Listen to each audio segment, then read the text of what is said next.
Well, Josh, what do you know about kettlebells? Kettlebells. Actually, I love kettlebells, Adam. Yeah? I don't use them, but I would love to have a set. Why do you bring that up? Well, we were recently had the opportunity to learn a significant amount about their history when Joe Rogan and Mr. Poilievre sat down for a chat. Ah, and what did you think about that?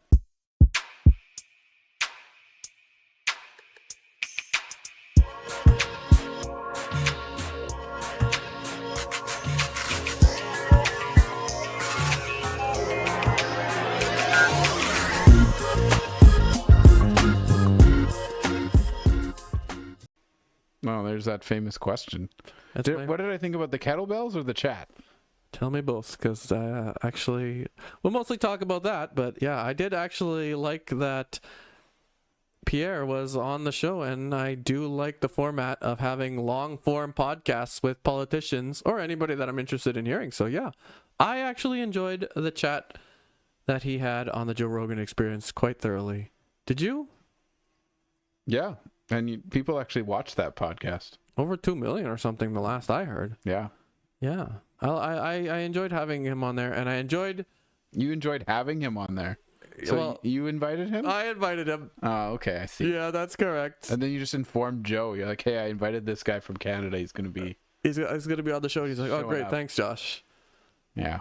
No, I really enjoyed the little history brief that we got from Pierre Poilievre on the kettlebells and a couple other things, because he's quite informative, and I'm a little bit of a history nerd myself. Yeah? Yeah. Are you going to get a kettlebell with a maple leaf on it? And that's what he did gift from someone in Canada that made that to Joe Rogan. I don't plan on getting one. Yeah. I think it was quite a neat gift. Well, he explained the whole history of how kettlebells came to be, which was like, oh, I never knew that. But yeah, kettlebells are a functional tool as for working out, that Joe Rogan said, and it is. I don't have any. I don't even have dumbbells. I have a couple. And they're functional for weighing potatoes or whatever it was. Yeah, it was weighing stuff at the market. Yeah. Yeah. Okay. I don't know if that's potatoes. It could be whatever. But yeah, that's what they were apparently used for. They were kettle weights, basically, just to weigh the product that you were selling. I like that little nerdy info that Pierre Poilievre gave us about kettlebells, and it was nice of him to gift that Joe Rogan. Keep Canada on his mind, since Joe Rogan is like the #1 podcast in the world or something like that. But I heard from some very credible sources. Yes, the CBC. That really he's just talking to his converted base. So it doesn't really matter. He's not going to reach anyone new by talking to that gigantic audience. It's just irrelevant. Is that correct? I mean, that would probably be the perspective of a bunch of leftists that just hate Joe Rogan, even though he's slightly left-leaning himself usually. But it may be slightly true, actually. I mean, I'm sure a lot of people that are free thinkers that happen to be on the right listen to that show once in a while, and obviously are going to listen to a right-leaning politician from Canada, right? But I think not everyone is concerned with left and right-leaning, though. They might just be like, well, I just like to listen to this guy's thoughts and the guests he has on. And maybe that means they might be a little more inclined to be right-wing, but I don't think we can sit here and say that only right-wing people, like right-wing minded people, listen to Joe Rogan. No, that's just not accurate. Yeah, I don't think that's accurate. That's correct. I think because he had a right-leaning politician, yeah, maybe they're more likely to listen to that guest. But no, I actually have seen several things online. Don't know how true they are, but a lot of people have admitted online that they were liberals that sat down and listened to the podcast and basically said, I've been duped by CBC. And what? Yeah, they're surprised to realize that the things that the CBC have been saying about Pierre Poilievre are not quite are not quite as true as we thought. And CBC basically has the most accurate and unbiased reporting. I mean, that might be their tagline. It might probably, most likely, is not true. But the point I'm making is that they basically were surprised at the honesty and genuineness of Pierre for like over 2 hours or whatever the podcast lasted, of him just explaining his opinions, and it may have converted a few minds, at least what I saw online. I mean, I don't know how true that will be in the polling numbers. I'm sure somebody will listen to that National Telegraph guy and he'll be like, oh yeah, it swayed the numbers completely, because that's how our friend there goes. Hey, quit picking on Wyatt. Come on. He's trying to keep us upbeat. Yeah, that's true. He's doing his best. Yeah. But you know what, Josh? All those things you read online, it's just a bunch of AI bots. AI. Could be AI. I never know what's true anymore. I really have to do a bunch of research. You need an AI to tell you if it's the AI. Well, that's what you do now. The nice thing, and that's a nice thing about going on a podcast where you chat for 2 hours. It's a lot harder to make something be fake than it is in like a 2-minute or 30-second reel that most people get their snippets from. Like, I'm friends with people on Facebook, friends. You don't have any friends. Yeah. So wait, are you saying we're not AIs? I'm not an AI, and I never will be. That's what an AI would say, though, right? Yeah. But so you might be an AI. We don't know. What I'm saying is, I follow friends or whatever you do on Facebook. I don't know. I see their posts once in a while. Facebook is for old people. I'm old now. I'm going to be 40 this year. So I'm over the hill, or whatever they say. The point I'm making is, these people that I know on Facebook, they're lefties, and I appreciate their opinions, because it gets me out of the what do you call that, echo chamber, and I go, oh, is that true? Man, a lot of the stuff I see posted by mostly the people that are left leaning on my Facebook, at the very least, fake AI generated stuff. Like these, how like a lot of the lefties just absolutely hate Trump, right? There's stuff quite irrationally. Like I don't really like the guy, but like it doesn't mean it dominates all my decision making, right? Like whatever he says, I have to think the opposite. And there's too much of that. Anyways, you were saying. Yeah, I definitely think that half of the fake stuff that's out there is just too easy to come by. And so for Pierre to go on this podcast, like our friend PBD said he had to do, even though he never did before, which is another point. But I think it's best for the politicians to go on these long format things and give every Canadian or whoever wants to listen an opportunity to really get to know somebody, because it's hard to BS when you're going to jibber jabber for 2.5+ hours. It would eventually get repetitive, and you'd say this person has no content and no genuineness. That's a long time to like put on a show, right? And keep it up. Yeah. So especially when you have someone like Joe Rogan is going to push a little bit. Like, he was bringing in lefty points of view sometimes in terms of the environment and stuff in that podcast, and then he was pushing some righty conspiracies. Oh yeah. It's kind of funny, so why not? Yeah, I mean, which ones are you talking about? Some of the like Trudeau's dad is Fidel Castro. Oh yeah. I don't know if that's I guess that is, you could consider that a righty one just because of the politician being on the left. Yeah, that was funny. Oh yeah, because it's picking on him, right? Like, yeah, but I really hope that it changes people's minds, because it was genuine. That's the word I'm going to keep coming back to for my explanation of what I saw on there, because at the end of the day, when you have people on the news just like lambasting him just for being on the right, like, we could get into another thing about how the media in CBC specifically has been under fire lately because of their proven bias towards the left-leaning politicians in this country. I never saw it coming. I was shocked. Yeah. All I want to say is, like, have more podcasts like that. PBD, another I popular. Do know PBD. He said that guy had to get on the Joe Rogan podcast, and why was it important or not important at the time when PBD was saying this? It's because there was an election going on, Adam. Well, yeah. Remember that? And Pierre said, we don't leave the country during the election. Yeah, that's fair. It is fair, and that's a question I want to pose about the fact. PBD, or Joe Rogan's podcast, biggest podcast in the world, right? Mm-hmm. At least, if not the biggest, one of the top two. Well, that's the biggest one in North America, at least. It's got to be up there, right? Yeah.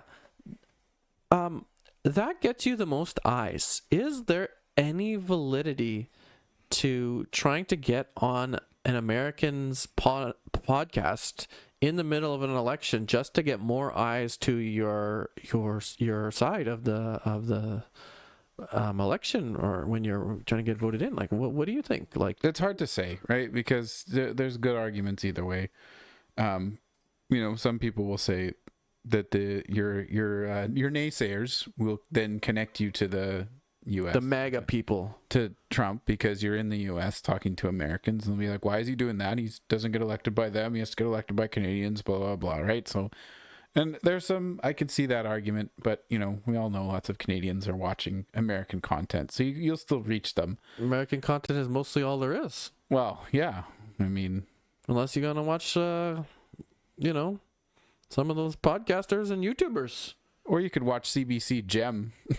It's just loaded with good content. That's what the real old people do. I don't know anybody watching CBC besides if they're having sports on. But yeah, so I mean, the lefties, his detractors, they'll just try to use it to connect him to the U.S. and to Trump and that kind of stuff. And yeah, I mean, I don't know. Fair though? Is it fair? It's politics. It's not fair. I know. And that's the disgusting thing that we're all tired about politics with. Like, why can't we just be, as I said, genuine? Like, why? Because politics is dirty, right? That's what it is. Well, you can't, because he just sits down and he sort of he speaks his mind, and he talks about the real issues going on today, and he talks about different ways that he would solve them. And the opposition to that, the Liberal government, they've caused a lot of issues. Canada is dealing with a lot of issues. The economy is in terrible shape. There's lots of, unemployment. Investment is leaving. People are leaving. They've left the country in a really bad way. So it's difficult for them to just kind of sit down and just kind of say, "Oh, here's what we think needs to be done. Here's what we're doing." Because they've made a big mess. They've made a very negative situation. So they have to try and take that and spin it to make it sound positive to their base, right? So it's very difficult to be like specific and genuine when you're damn near lying, right? To try and make yourself look better. So what if the Prime Minister went on that podcast?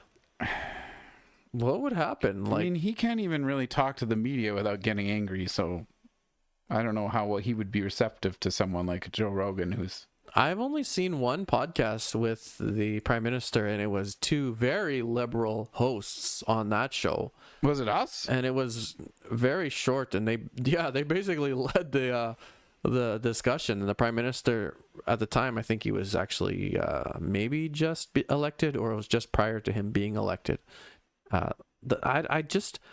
I'd love to see that though, because I will listen to the Prime Minister's talk if he was on a show like the Joe Rogan Experience as well. But he's not going to just sit and just talk, just chat, right? Like, he's not going to. It's all talking points. I don't believe he would, but that's why you go on these shows, because it gets to the meat and potatoes of what these politicians are really about, and we can see, if as long as liberals actually have the piece of, or the fortitude, or what am I looking for? The intestinal fortitude, the wherewithal to actually listen to something outside of their own echo chamber, right? But they don't, because they're busy trying to spin every other viewpoint as being extremely negative for the country and extreme and dangerous and racist and all this kind of stuff. So yeah, they're highly intolerant, right? They're supposed to be the party, or the ideologically inclusive, but really they're excluding many people because they don't think the same way as them. So it's kind of a weird contradiction to how they sort of posture themselves, right?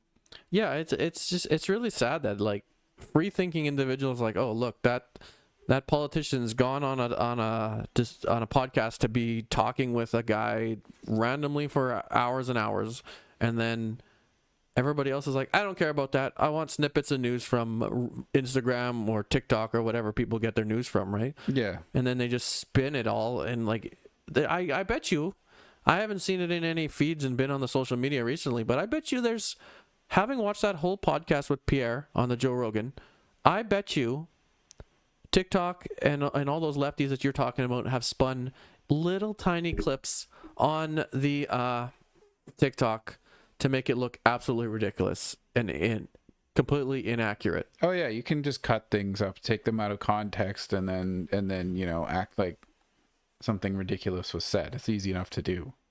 Yeah, I see it all the time, right?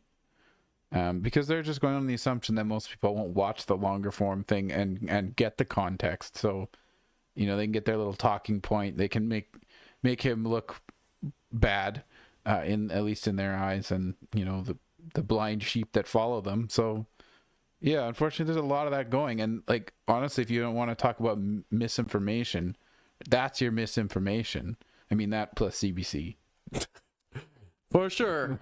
CBC is just some very expensive misinformation to the tune of what $1.4 billion for Might even be a higher bunch than of that. lies, right?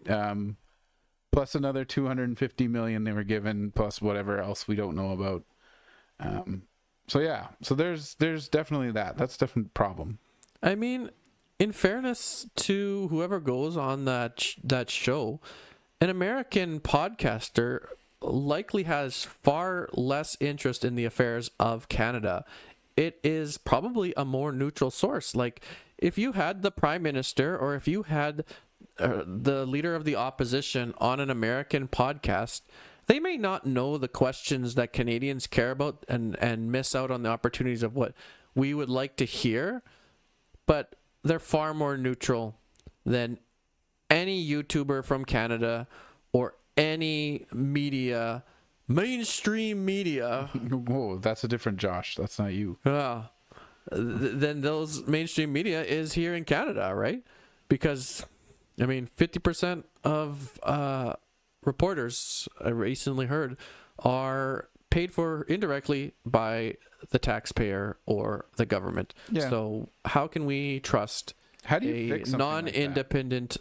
Yeah, that's a good question. How do you fix a problem? Because that is a definite problem we have, right? Like, our media is given so much money by the government that it basically acts like a state-run media. Yeah. Because it knows where its meal ticket is coming from. Yeah. How could we fix something like that in Canada? We wanted to get more impartial coverage. You and I are more of the free market thinkers, and we would probably subscribe to the philosophy that at least hopefully and eventually over a long period of time, the market would correct itself and people may go to search out, just like the Joe Rogan experience or something, and get their news more indirectly from alternative sources. Because so you're suggesting if a scenario where the government just stopped paying all these, hell yeah, they just like cut off that gravy train and said, hey, go make content people care about and make them actually want to watch you, or else you can sink, right? I would love it. I'll go put on my shirt for that. Defund the media, because they really, it's not helpful. The only thing I think we should be subsidizing for Canadian content is historic or informative documentaries. So we can actually learn things about Canada. Right. Yeah, that's so I think that probably would be interesting to see if we could just get rid of that funding, essentially bribing these people to tell everyone how great the government is, and find out, or at least how it's not the Liberal Party's fault.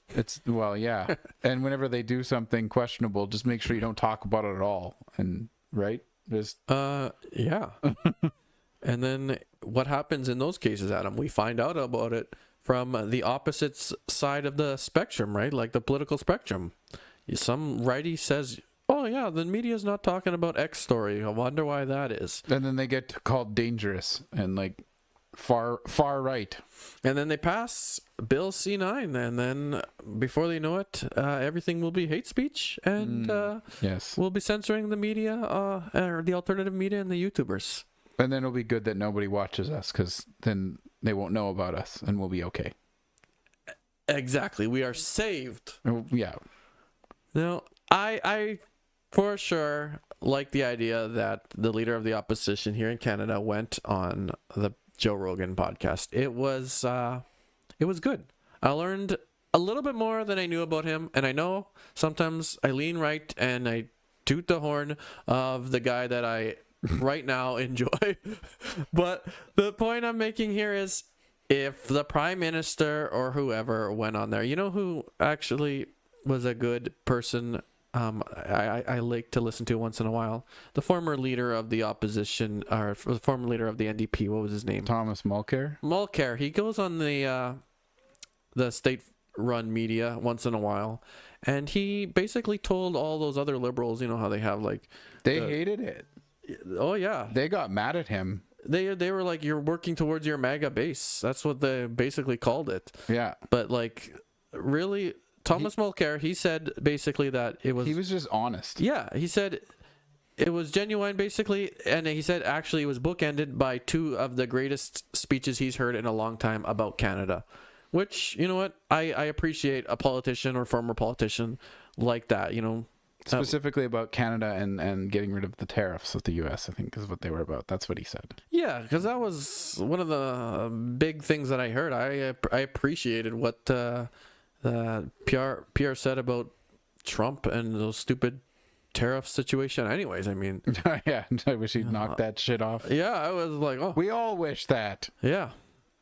But no, I think it was a good experience, and despite the fact that the lying media would have you believe that it was a terrible thing, it was great. I would encourage everybody to check it out so that you can hear somebody's genuine opinion of what they think the country should be, especially if it's a guy that half of the country or more, somewhere in there, really admire and want to be prime minister eventually. It would be doing your due diligence as a Canadian citizen and voter to go out, listen to the man speak, even if you listen to an hour or so of it, and find out if what you thought about him based off of what you've heard in TikToks, Instagram Reels, or on the CBC is actually factual or not.